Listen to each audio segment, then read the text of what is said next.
You know what I like about the flat Earth movement? Now I've seen Eric Dubay, allegedly Dave, John Smith, Global Lie or Globe Lie. Um, I've seen this woman from Scotland. Um, anyway, uh, I'll put her name in if I can never find her. Um, she did a beautiful clip. Um, basically, um, I like the fact that it's not so much the claim of whether we live on a flat Earth or a globe. It's, to me, it's the idea of questioning what you've been told, like you've never done before. And to me, that's more important than whether the Earth is round or flat. I mean, and most of us will never have enough evidence to justify a globe Earth or gravity. Uh, I do appreciate these people for you know putting out the questions, um, questioning people like John Smith's interviews, um, and even Roxanne Glen, what she had to say, and a lot of the people that were being interviewed, their candid replies. But anyway, the point is, it appears to me that in order for us to truly communicate, we would need to start questioning whether what we're living is reality. And um, one of the reasons I like the flat Earth question, um, questioning your senses, questioning whether you really feel a spin or not, or you know, I don't feel it. I don't feel a constant pull of gravity on my feet or anything. But the whole point is, it's not a debate to me of whether it is flat or it is round. No, it's about whether humans, people that are alive here, are allowed to question the so-called reality that's been pushed on us. That's to me the whole game.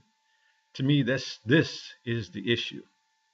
Whether you're allowed to be real or not, or do you have to be an actor? Do you have to be a person, put on a mask and have a role?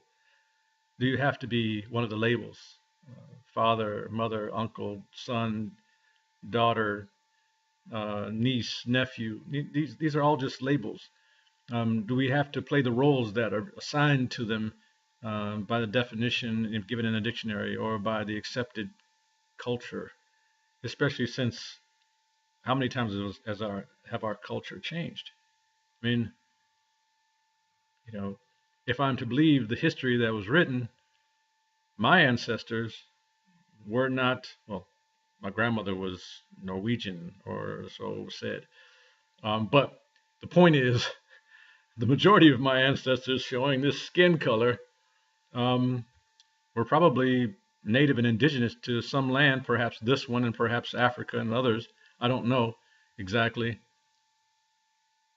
But this language is not my mother's tongue as far as I'm aware. And the so-called culture that I could claim was one given to people who, my ancestors and others who didn't even know who they were.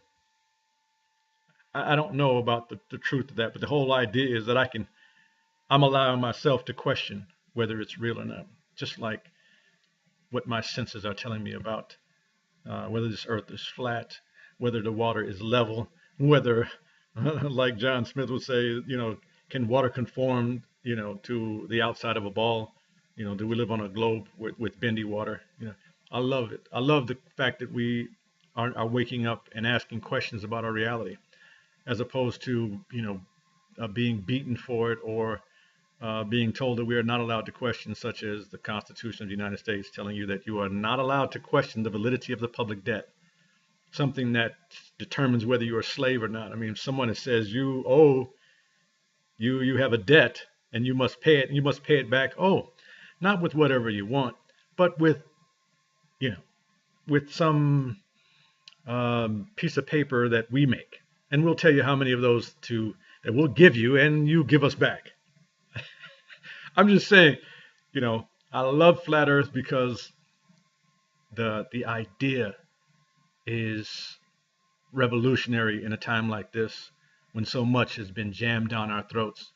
So for all the people that are out there doing what they can to question the reality, I'm proud to know you. I'm glad that you are doing it. Keep up the good work. Um, you know, as far as I can see, um, I'm going to keep making videos to promote those people that have influenced me. Um, and though I've been on this walk for, this journey for quite a while, it was refreshing 2 years ago when I first uh, ran into it. And now more and more and more people are coming about it in different ways. Um, I love it.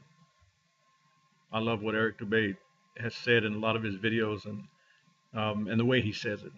Um, I'm not saying I don't know him, but I appreciate the fact that he's touched me and others have touched me in such a way that would allow me to question things around me.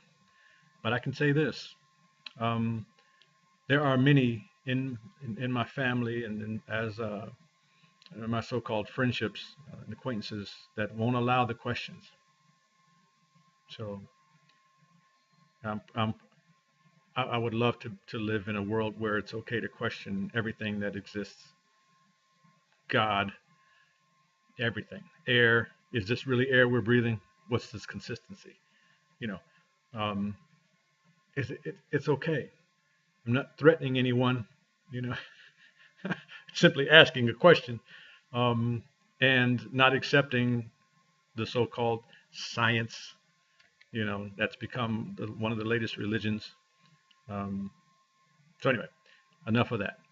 I appreciate you, um, and keep up the good work. And for all those who are willing to question, find those who are willing to allow you to have the discourse, to question and to answer and to grow and to find new answers and to refine your answers and to let go of your answers and um, free yourself from a mental enslavement. Until next time.